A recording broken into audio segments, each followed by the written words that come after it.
Hello and welcome to the mill. I am your host, Dusty Crane, and this week I thought, obviously I'd try something a little different with the video and audio, but I really wanted to talk this week about, well, I didn't really necessarily want to talk about the elephant in the room, but the good news that I had to talk about was Charterstone Digital and Viticulture Digital have both gone into beta testing.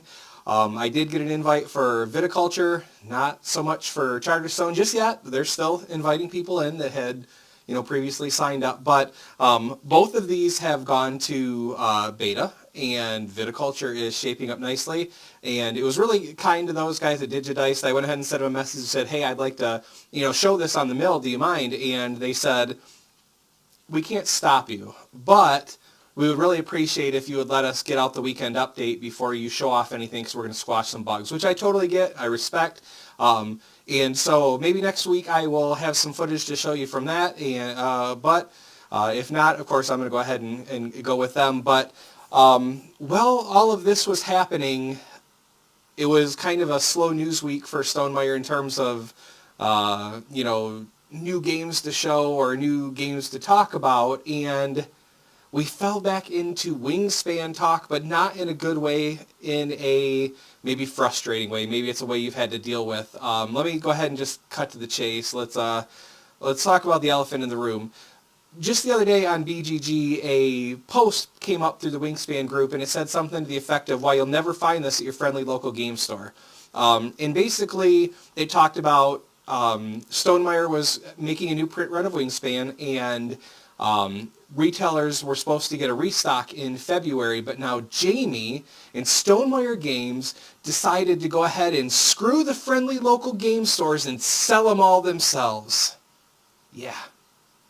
Well, that's what we are supposed to be upset about, what we're supposed to get all worked up about, and as always, there's more to the story. So at first blush, it sounds bad. It does sound bad. It says that Stonemaier promised the game retailers and then took back their promise. And so, as you can imagine, this caused some concern, and, people ran out and looking for their pitchforks. And I get it, because if you are frequenting a friendly local game store, you have a place you really love, and they want to sell Wingspan and they can't get it. Man, it's got to be frustrating. It's got to be hard, because we all know that friendly local game stores struggle, and, it's hard to keep the doors open. And so you feel for them, right? Is Stonemaier Games the bad guy here? That's the question, right? And like I said, it's not, or maybe I said it in my head. I don't know. You guys should be used to me by now. That's the question that we're asking, though, is, what happened? What's going on? And is Stonemaier Games trying to push friendly local game stores out of business, right?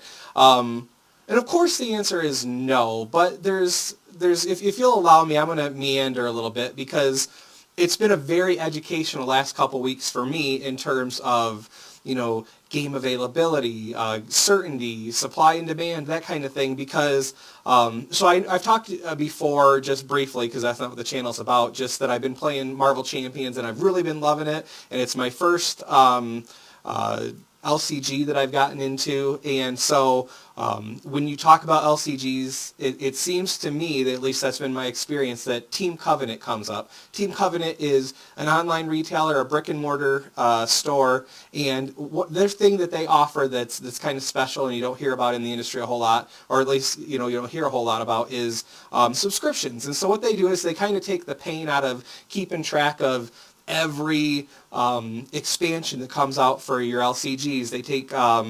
They say, okay, if there's new character boxes, you can sign up for a subscription, or a new story box, you can sign up for a subscription, or new scenarios. And the idea there is, you don't have to worry about it. We got it. We're not going to have more subscriptions than we're promised we'll have inventory for. And that's the idea, is that you don't have to run around and deal with shortages and deal with that kind of thing. It's just there for you. And then last week or the week before, I got an email that said, hey, your Wrecking Crew scenario pack has been allocated. We don't have what we said we were going to have, and sorry, you're going to have to wait for a reprint. That was the gist of the email, and I was okay, I was a little frustrated and upset at first. Now, there are 100 better things to be upset and frustrated about in the world right now, but that's just where I was in the moment. I'm like, why would you have a subscription service that you can't fulfill? That's the core premise of what you do.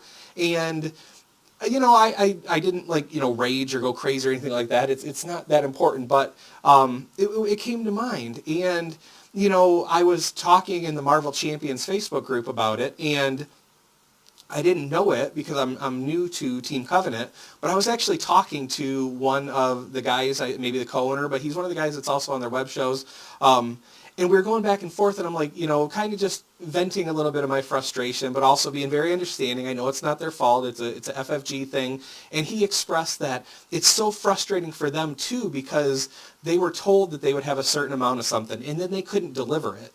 And they said not only were they told that, they were told that repeatedly. They kept coming back, are you sure that we're going to have this? Yes, you'll have it. Are you sure? We just want to make sure. So this is a retailer talking to a publisher, it sounds like, or maybe they're talking to their distributor, but they have a relationship with the publisher. They work very closely with Final FFG, and I always want to say Final Fantasy Games. I don't know why. It's probably the video gamer. But so they express that frustration to me in that, they feel bad for letting us down. And I imagine that's true of literally every single friendly local game store that wants to give you Wingspan. You've come in and expressed that interest, and you can't do it. So you feel for these retailers that are just trying to keep the doors open. They're trying to, keep people involved in this industry that they love, that we love. And so how could Stonemaier Games be against these people? How could they work against them?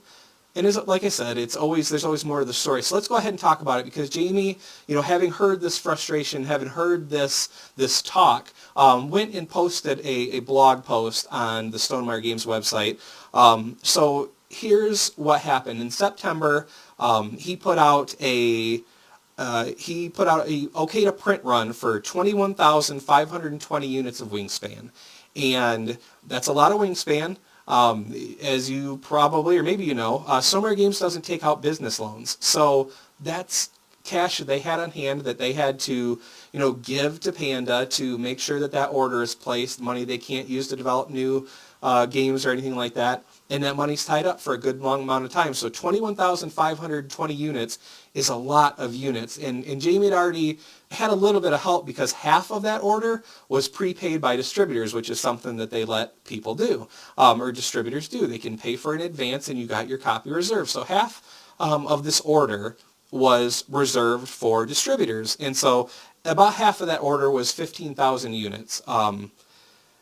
Now, when Jamey went to his broker to say, hey, we're going to have Wingspan to sell, he looked at the wrong number. He didn't look at what he actually had ordered from Panda. He had another number written down somewhere else, and it was larger. So he told his broker that, hey, let people know we got about 15,000 more copies of Wingspan that is available. Or I don't know, maybe half of that order.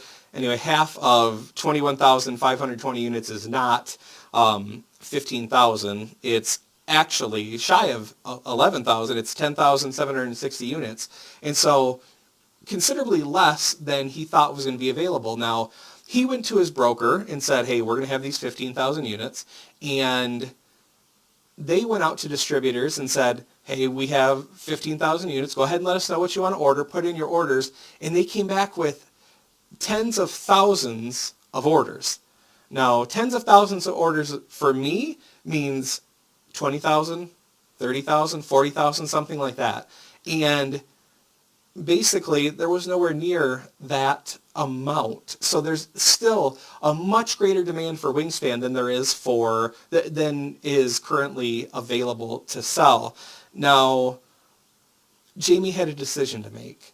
Based on all of those orders that were out there for distributors, it was a situation where, do you send all of these people copies and then they maybe have one copy of the game? That's going to frustrate them. If you got 10, customers that are waiting for it and you get one in, is that a bigger slap in the face than just saying, wait a few months, we're going to take care of you. And that is ultimately what happened. Now, going back to the Team Covenant thing here, what I think is really fascinating, they also have a podcast. And in last week's podcast, or the week before, they had this long talk about the wrecking crew shortage and how they were allocated and how frustrating it was. And it was kind of their opportunity to vent and kind of explain the realities of the board game industry.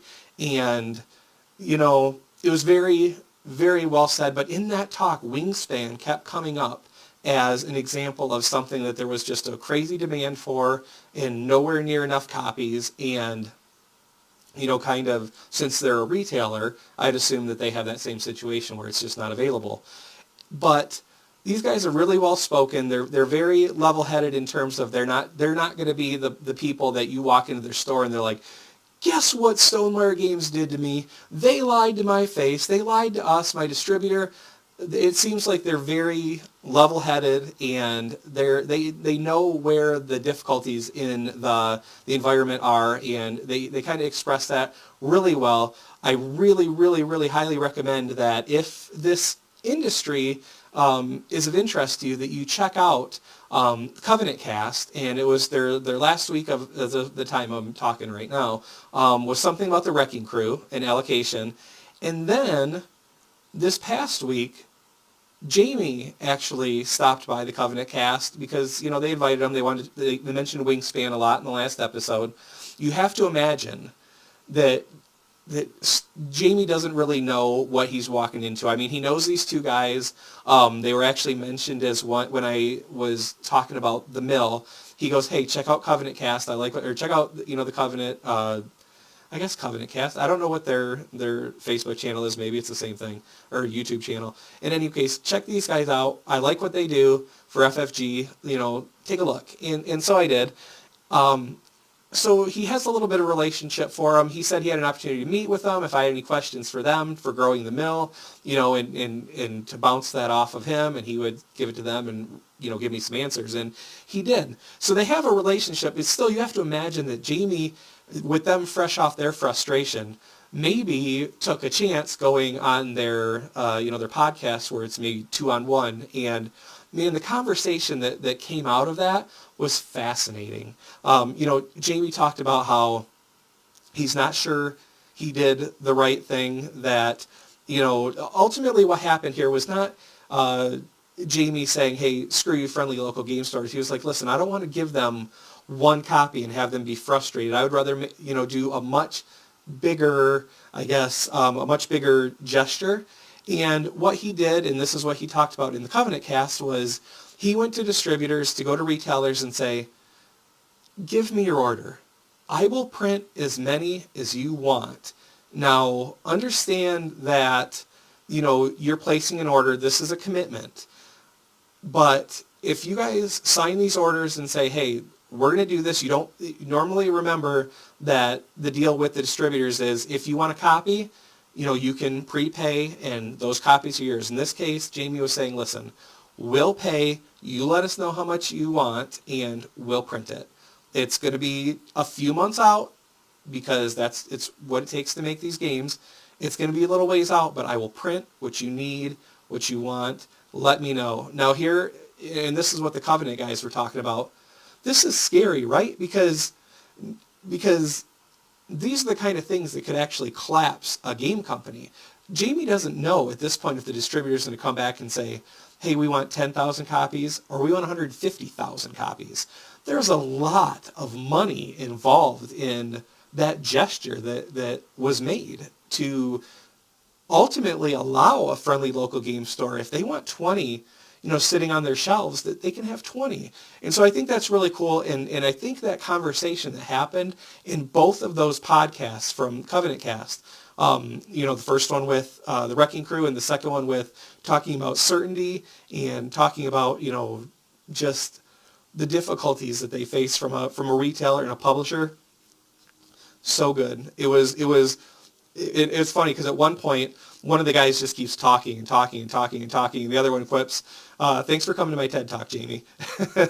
And it almost was, because it was almost like a master class and hearing all these different sides of it. And so man, I was just so fascinated. So yes, I did do the thing, and the episode is called Jamey or Stonemaier Games versus your friendly local game store. But ultimately, I think if you can the look past the whole idea that Jamey didn't want to send one copy to a game store, and you look at and you also look at the fact that he's human and humans make mistakes. I think you see that he legitimately, intentionally has a lot of concern for the friendly local game stores. He wants to do right by them. In fact, one of the numbers that was quoted in that blog post was, right now, this is crazy, there are 300,000 copies of Wingspan out there today. Boom, in the world. That's a lot of games, y'all. And of those, he sold 20,000 direct. Now, I think he just he names a percentage on his blog, and actually the Team Covenant guys kind of math check him on that and say, actually, you sold less direct than you said you did. And Jamey, talks about that too, because these guys are retailers, and they're like, listen, we know it's super easy to sell direct. Anyone can set up a Shopify store. What stops you from just saying, because there's so much more money in the direct sales for a game publisher, because they're getting 100%. They're getting all the money versus selling it to a distributor for half, and then the distributor sells for a cut again. And so why not just go direct? And Jamey ultimately says that there are a lot of pros to the friendly local game store. I guess just as it relates to one of the other things that came up in that podcast was that he mentions that of the game stores that, that the retailers that did come to him and kind of came at it with a level head, he did offer to say, listen, if you want to buy a case for 50% off, then he'll do it. So basically even the same deal they get through their distributors. So I guess that's another example of, if you come at somebody with the right attitude, if you come in mad and you come in hot, Jamey mentions that he got several inflammatory emails, or people just upset. And again, I get it. I get why they would be upset. This is their livelihood. There's a lot of money tied up in this, but you still have to understand that also you're also talking to another human being. So you always do better just trying to see both sides and come at it. And the companies that the retailers that did come to him and say, hey, I'd like to get so many copies. He was selling the cases half off. And so man, it's been so fascinating for someone who is kind of came from the outside, and I feel like I'm still kind of new to board gaming, even though it's been 4 or 5 years. And Josh Ward, I know if you watch this, you're going to give me crap, because I said in one other episode, I goes, yeah, I'm kind of new to board gaming. And he said, the game shelf behind you says otherwise. I can go a little overboard. But if you think this topic is fascinating, if you like the behind-the-scenes workings, check out those 2 podcasts. I cannot recommend them highly enough. Check out Jamey's blog that talks about what happened in this particular instance, and I'm really eager to see whether or not Jamey actually announces how many copies people came to him for once he reached out and he goes, all right, well, the next print run of Wingspan is going to be 42,100 copies, or what the deal is. But yeah, it's been a very interesting couple of weeks in that regard. And so I just thought it would be interesting to talk about. Hopefully next week I can talk to you about, digital viticulture or digital Charterstone, but this was the topic we had in front of us. So if you have any, if you read